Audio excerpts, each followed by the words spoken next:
Chapter 9.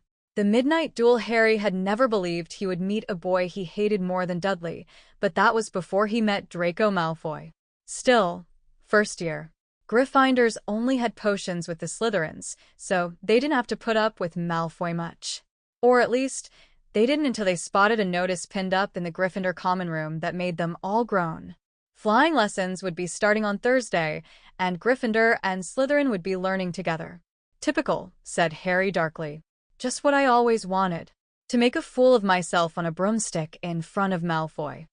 He had been looking forward to learning to fly more than anything else. You don't know that you'll make a fool of yourself, said Ron reasonably. Anyway, I know Malfoy's always going on about how good he is at Quidditch, but I bet that's all talk. Malfoy certainly did talk about flying a lot. He complained loudly about first years never getting on the house Quidditch teams and told long, boastful stories that always seemed to end with him narrowly escaping muggles and helicopters. He wasn't the only one, though. The way Seamus Finnegan told it, he'd spent most of his childhood zooming around the countryside on his broomstick. Even Ron would tell anyone who'd listen about the time he'd almost hit a hang glider on Charlie's old broom. Everyone from wizarding families talked about Quidditch constantly. Ron had already had a big argument with Dean Thomas, who shared their dormitory, about soccer. Ron couldn't see what was exciting about a game with only one ball where no one was allowed to fly. Harry had caught Ron prodding Dean's poster of West Ham's soccer team, trying to make the players move. Neville had never been on a broomstick in his life, because his grandmother had never let him near one. Privately, Harry felt she'd had good reason, because Neville managed to have an extraordinary number of accidents even with both feet on the ground. Hermione Granger was almost as nervous about flying as Neville was. This was something you couldn't learn by heart out of a book, not that she hadn't tried. At breakfast on Thursday, she bored them all stupid with flying tips she'd gotten out of a library book called Quidditch Through the Ages. Neville was hanging on to her every word, desperate for anything that might help him hang on to his broomstick later, but everybody else was very pleased when Hermione's lecture was interrupted by the arrival of the mail. Harry hadn't had a single letter since Hagrid's note, something that Malfoy had been quick to notice, of course. Malfoy's eagle owl was always bringing him packages of sweets from home, which he opened gloatingly at the Slytherin table. A barn owl brought Neville a small package from his grandmother. He opened it excitedly and showed them a glass ball the size of a large marble, which seemed to be full of white smoke. It's a remembrall, he explained. Gran knows I forget things. This tells you if there's something you've forgotten to do. Look, you hold it tight like this, and if it turns red, oh. His face fell, because the remembrall had suddenly glowed scarlet. You've forgotten something. Neville was trying to remember what he'd forgotten when Draco Malfoy, who was passing the Gryffindor table, snatched the remembrall out of his hand. Harry and Ron jumped to their feet. They were half hoping for a reason to fight Malfoy, but Professor McGonagall, who could spot trouble quicker than any teacher in the school, was there in a flash. What's going on? Malfoy's got my remembrall, Professor. Scowling, Malfoy quickly dropped the remembrall back on the table. Just looking, he said, and he sloped away with Crabbe and Goyle behind him. At 3:30 that afternoon, Harry, Ron, and the other Gryffindors hurried down the front steps onto the grounds for their first flying lesson. It was a clear, breezy day, and the grass rippled under their feet as they marched down the sloping lawns toward a smooth, flat lawn on the opposite side of the grounds to the Forbidden Forest, whose trees were swaying darkly in the distance. The Slytherins were already there, and so were 20 broomsticks, lying in neat lines on the ground. Harry had heard Fred and George Weasley complain about the school brooms, saying that some of them started to vibrate if you flew too high or always flew slightly to the left. Their teacher, Madame Hooch, arrived.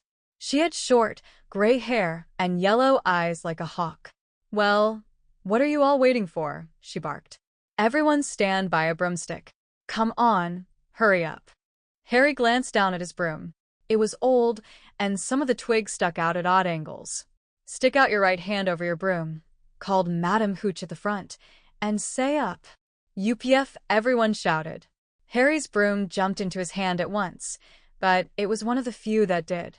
Hermione Granger's had simply rolled over on the ground, and Neville's hadn't moved at all. Perhaps brooms, like horses, could tell when you were afraid, thought Harry. There was a quaver in Neville's voice that said only too clearly that he wanted to keep his feet on the ground.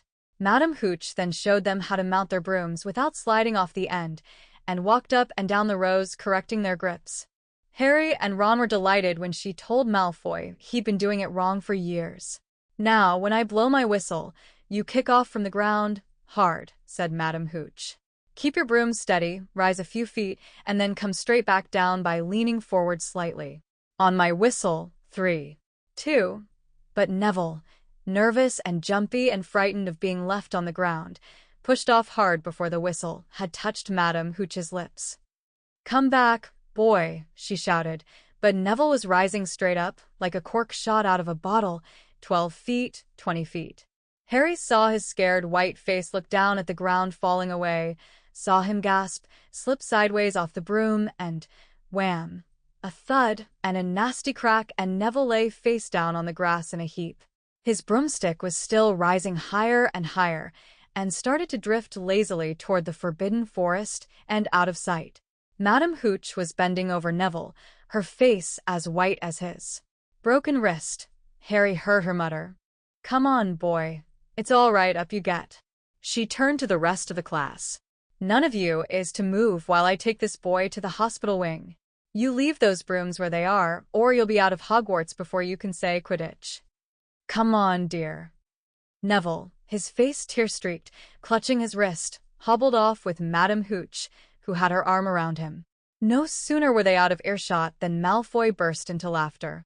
"Did you see his face? The great lump?" The other Slytherins joined in. "Shut up, Malfoy," snapped Parvati Patil. "Ooh, sticking up for Longbottom?" said Pansy Parkinson, a hard-faced Slytherin girl. "Never thought you'd like fat little crybabies." "Parvati." "Look," said Malfoy, darting forward and snatching something out of the grass. "It's that stupid thing Longbottom's Gran sent him."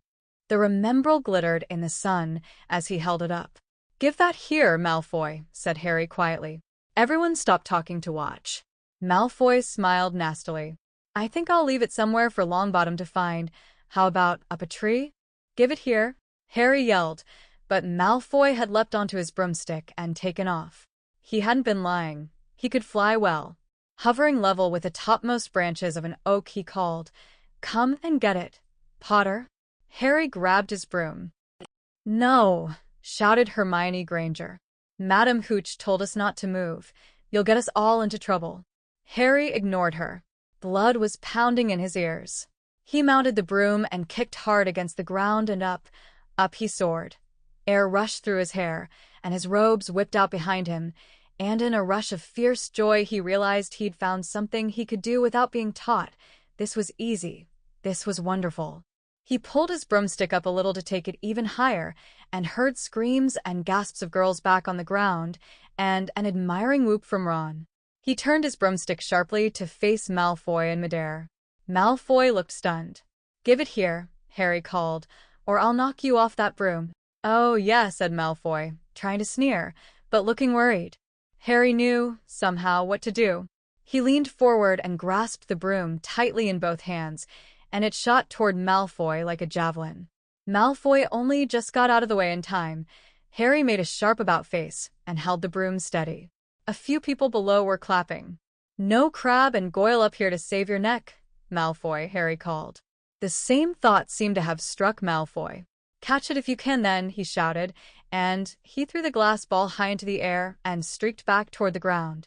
Harry saw, as though in slow motion, the ball rise up in the air and then start to fall. He leaned forward and pointed his broom handle down. Next second, he was gathering speed in a steep dive, racing the ball. Wind whistled in his ears. Mingled with the screams of people watching, he stretched out his hand. A foot from the ground he caught it, just in time to pull his broom straight, and he toppled gently onto the grass with the remembrall clutched safely in his fist. Harry Potter. His heart sank faster than he'd just dived. Professor McGonagall was running toward them. He got to his feet, trembling.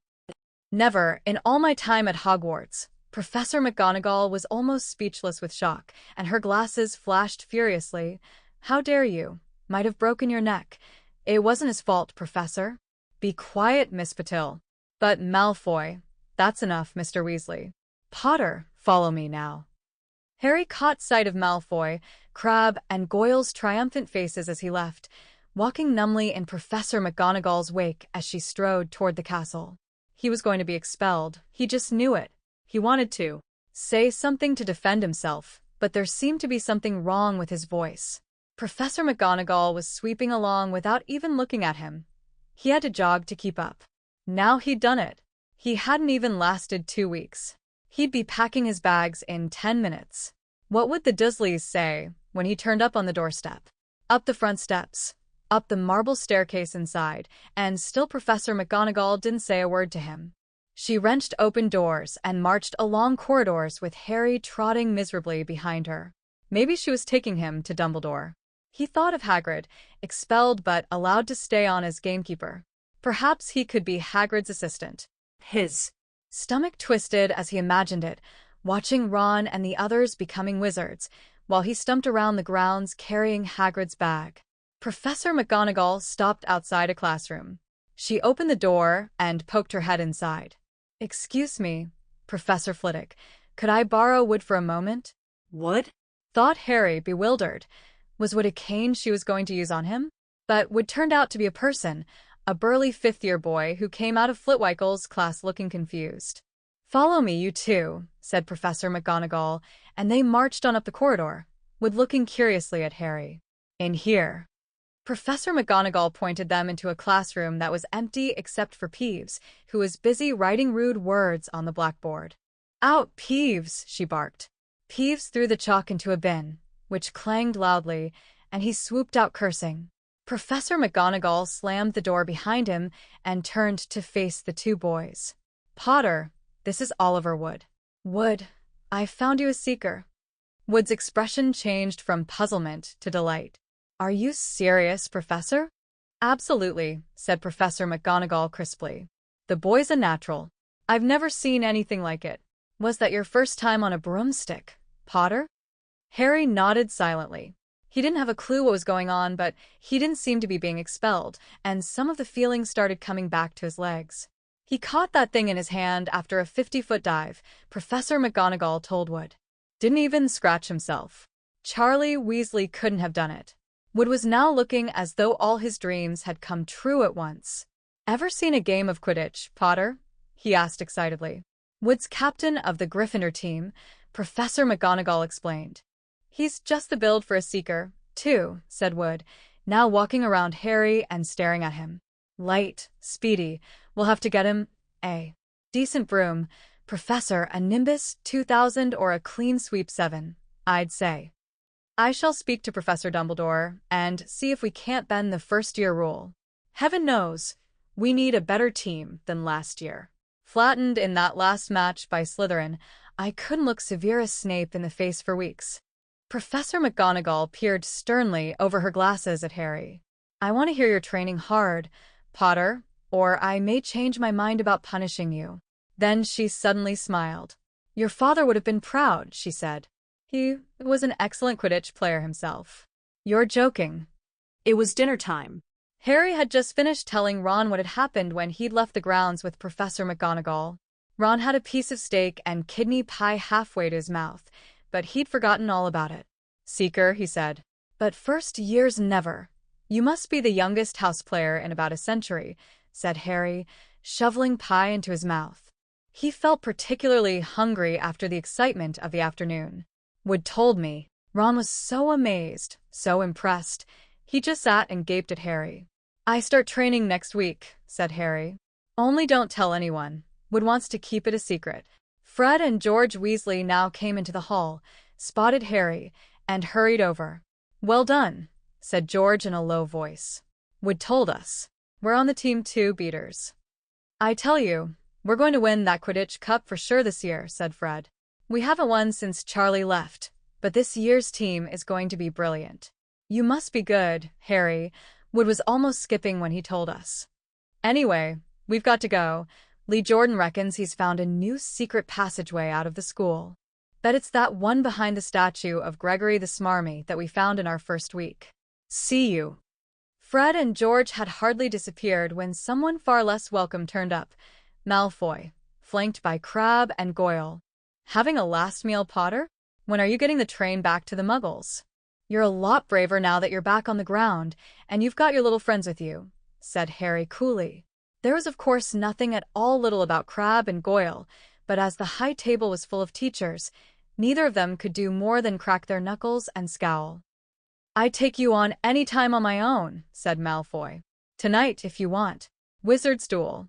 Wands only, no contact. What's the matter?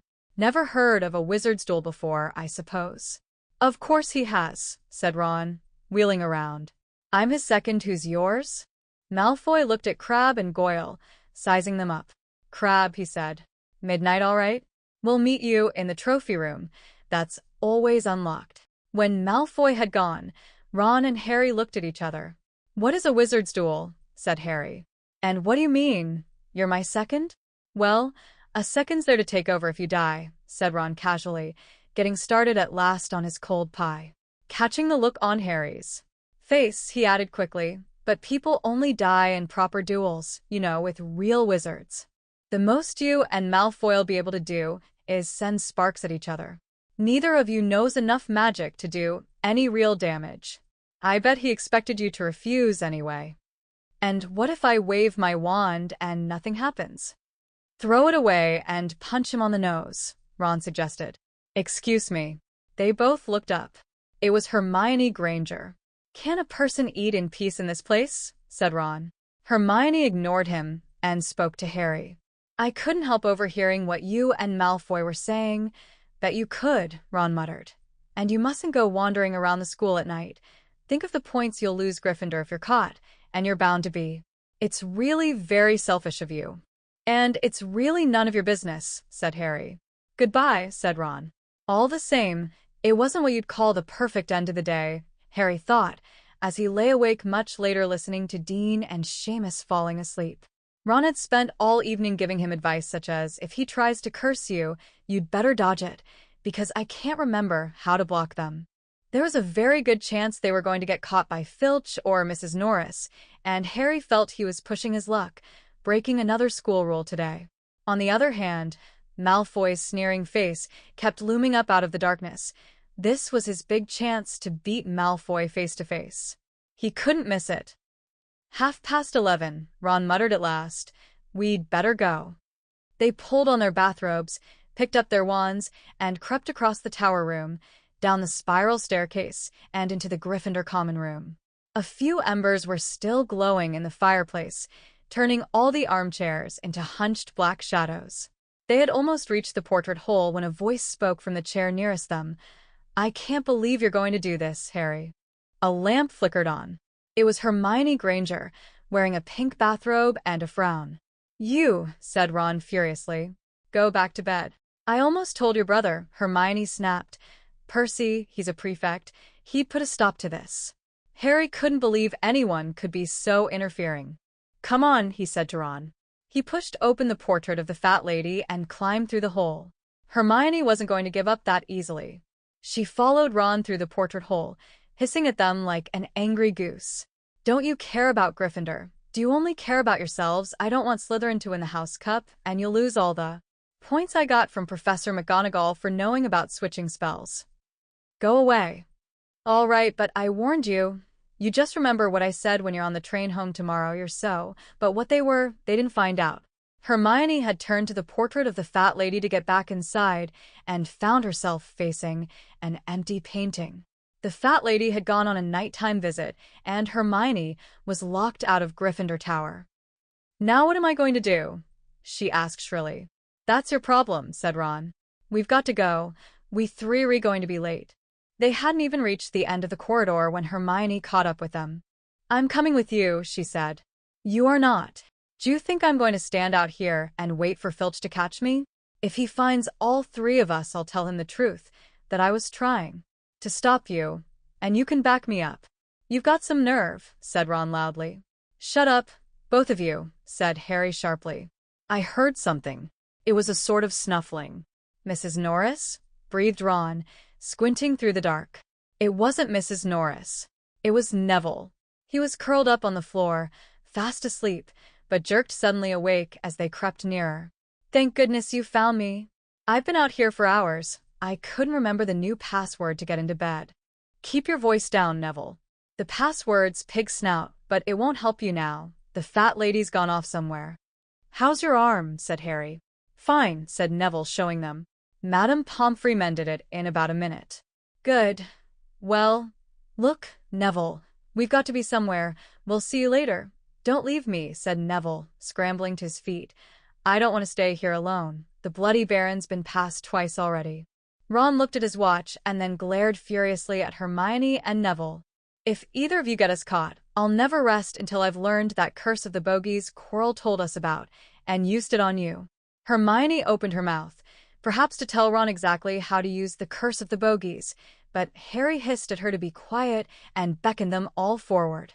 They flitted along corridors striped with bars of moonlight from the high windows. At every turn Harry expected to run into Filch or Mrs. Norris, but they were lucky. They sped up a staircase to the 3rd floor and tiptoed toward the trophy room. Malfoy and Crabbe weren't there yet. The crystal trophy cases glimmered where the moonlight caught them. Cups, shields, plates, and statues winked silver and gold in the darkness.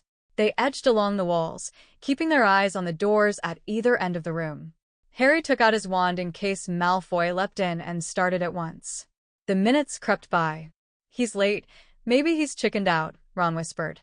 Then a noise in the next room made them jump.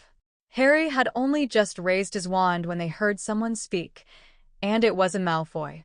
Sniff around, my sweet. They might be lurking in a corner. It was Filch speaking to Mrs. Norris. Horror-struck, Harry waved madly at the other 3 to follow him as quickly as possible. They scurried silently toward the door, away from Filch's voice.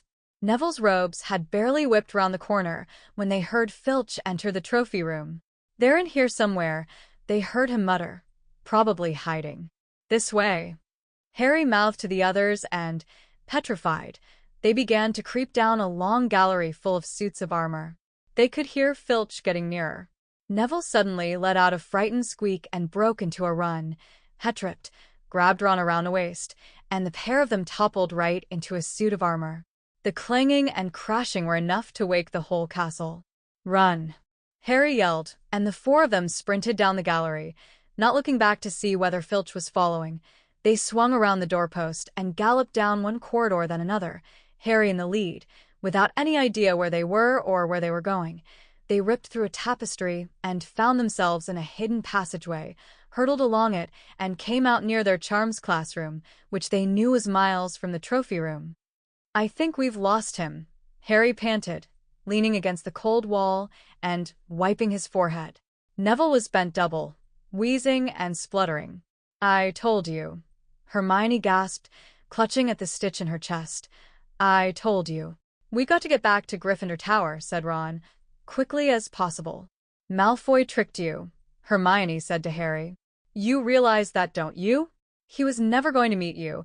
Filch knew someone was going to be in the trophy room. Malfoy must have tipped him off. Harry thought she was probably right, but he wasn't going to tell her that. Let's go. It wasn't going to be that simple.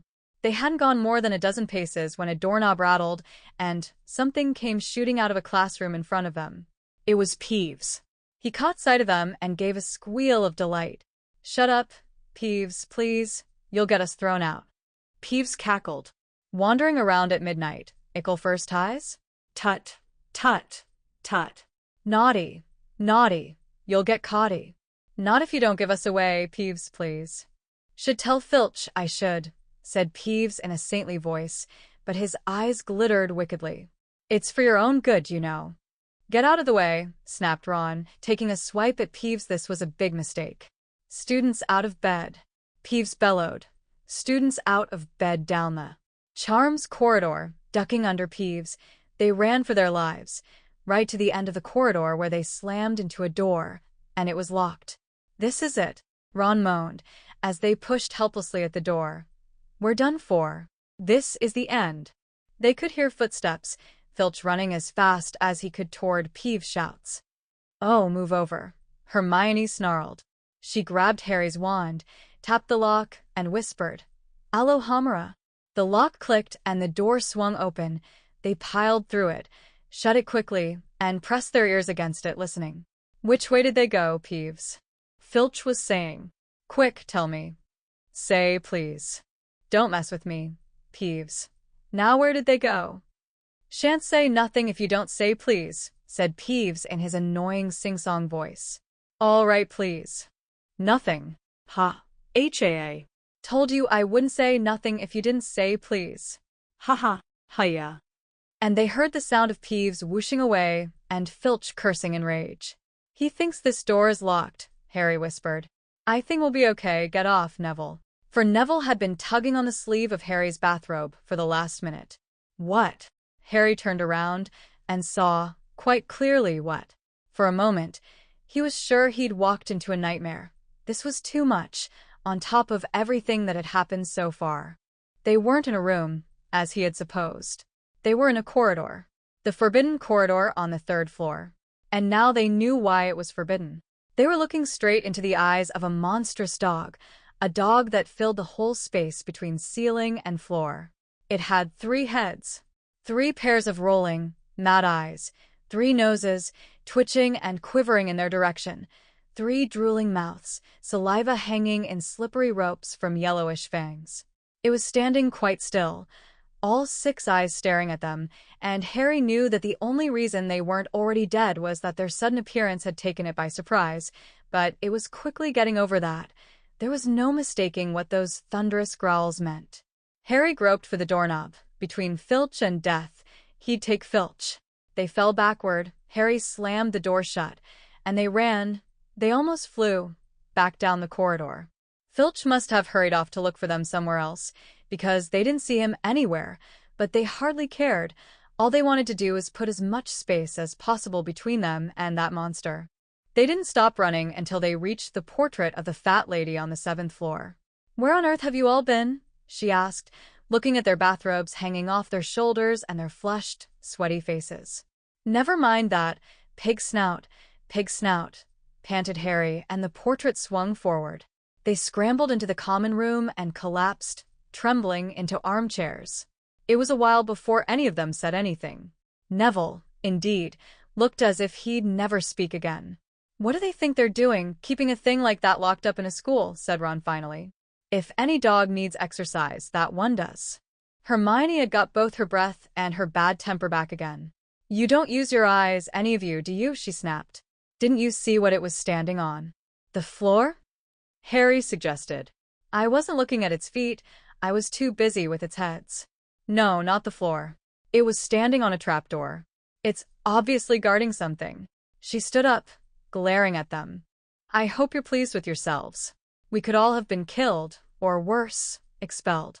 Now, if you don't mind, I'm going to bed. Ron stared after her, his mouth open. No, we don't mind, he said. You'd think we dragged her along, wouldn't you? But Hermione had given Harry something else to think about as he climbed back into bed.